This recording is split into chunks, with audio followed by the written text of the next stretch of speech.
Hi everybody, just a very quick one. I've been tuning into Leo season this morning.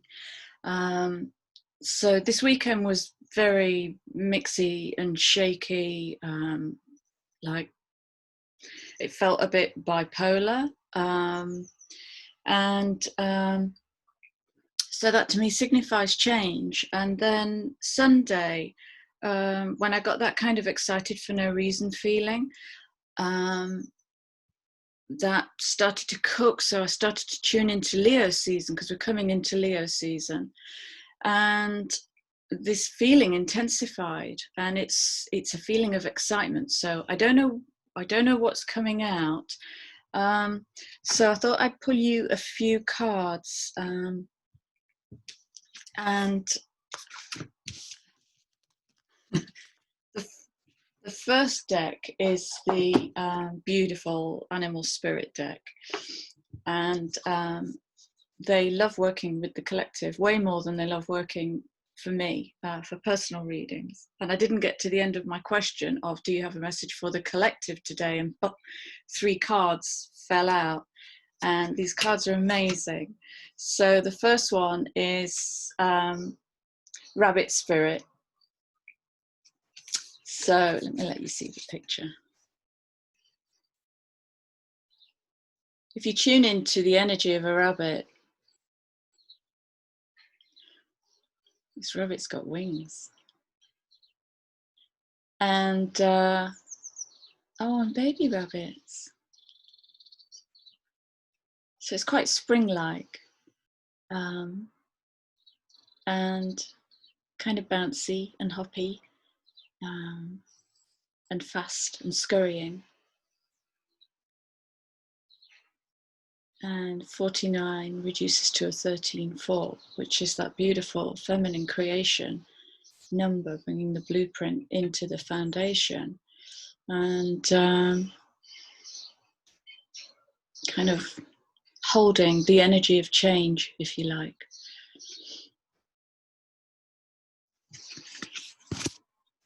And the next one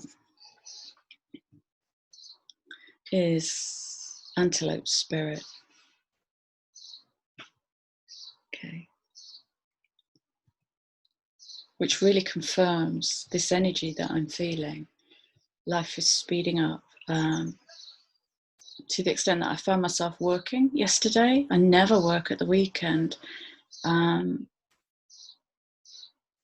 but there was work that I had to do to respond to what was incoming. So I'm sensing there is a change. So when life speeds up, 2 is that energy of, can be the energy of opposites, can be the energy of what is currently in duality that we need to pull into polarity. So when we measure, is this good or bad, then that stops us from reconciling that it is an experience, and it's your choice where you want to go on that pole of opposites. So the 2 for me screams balance in this speeding upness. So if life really does speed up, do you have the mechanisms in place to walk that gracefully, or to get sideswiped, blindsided, juggling balls, spinning plates kind of energy? Okay. Where is your information coming from? What are you building? What are you building upon?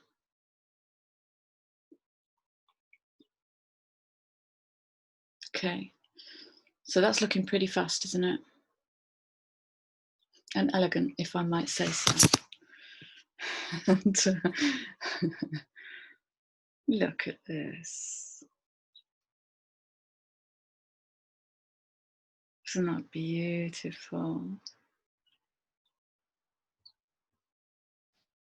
So for me, this is really shouting into the intuition. And this last 6 months, the last 3 eclipses particularly, and I'm seeing people tuning in so eloquently into their intuition, and just bringing down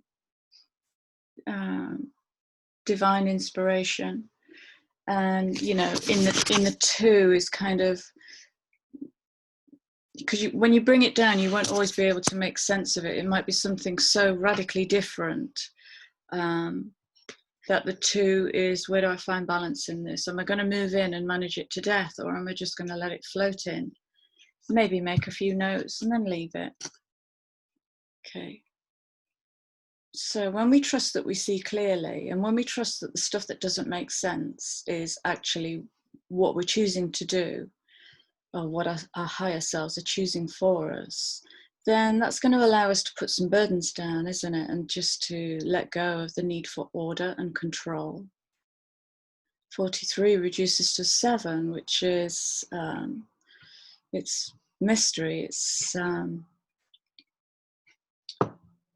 7 is bringing light into the body. It's literally activating the third eye and the crown and bringing divine inspiration into the body and fusing it into the body at a cellular level, so that it can then become grounded and manifest. And the 7 moves into the 8, which is change, manifestation, success, ambition. So we need to move through that 7. And then I asked, what are going to be the best ways to deal with this wave of energy that's coming in, that feels lively, fast, exciting, bubbly. I can just see this beautiful bush full of flowers, just beautiful. It feels really lovely. And another 3 came out. Three's creation. And it came out in that order. So now that you've been practicing owl spirit, tuning into, you know, with lockdown and us being forced to come home and to tune into self, and some have really run with that and developed their intuition to such an amazing level. So taking themselves into rebirth. So now that you've been playing with that energy, remember, when the energy gets fast,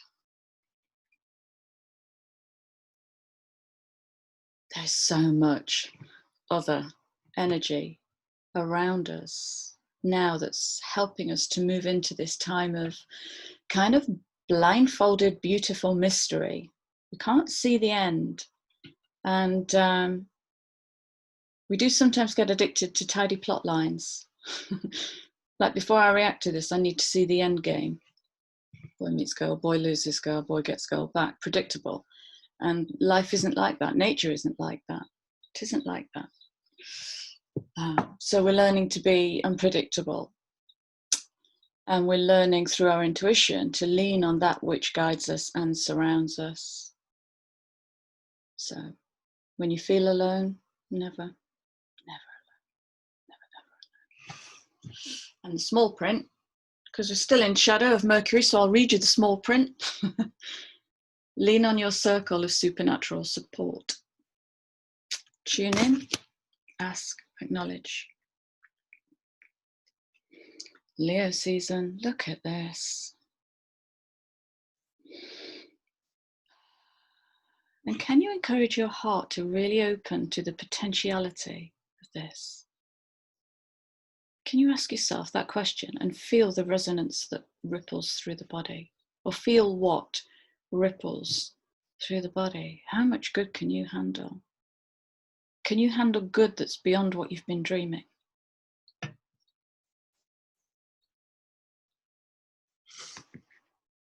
Explore the upward spiral of grace. So the upward spiral is going to speed things up. Okay. Grace.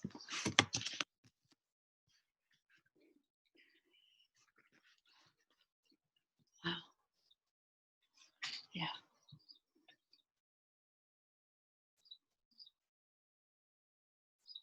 So what this is feeling like to me is actually a completion of a cycle.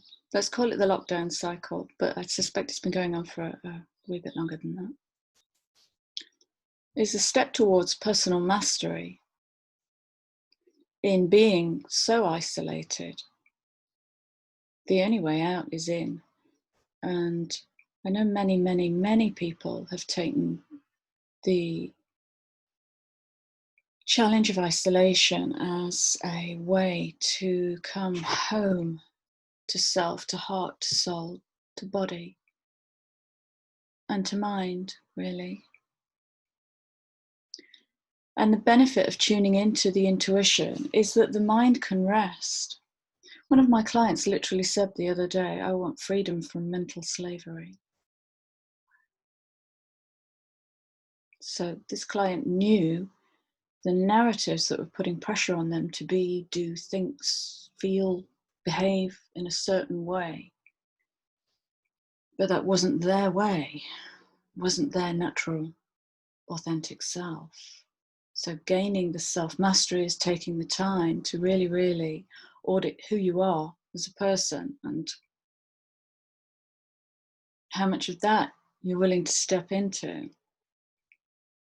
Own your own mastery. And this morning, one of the messages I heard when I was tuning into Leo was, it's safe for you to shine your light. And there will be people around you that can't meet that, and that's fine. We're all on a very, very individual journey. So deep respect to those that can meet you and those that can't meet you. Deep respect, grace, remember? So hang on to your bootstraps, because I think July is, where are we? The 13th, yeah. So as I thought, the first half of July was going to be a bit sticky and inconsistent. But I personally certainly have had many breakthroughs during the first 2 weeks of July. It kind of hasn't gone in a curve. It's gone, been really big. So yeah, as we move into Leo season, last half of July, moving into August, I think it's going to get faster, and I think heart dreams are going to start to show themselves. What the heart wants, not what the head wants. Heart dreams are going to start to show themselves. So personally, I'm VV excited, and I'm going to leave you with my wave of excitement. Happy Monday morning, and I will catch up with you very soon. Take good care. See you soon.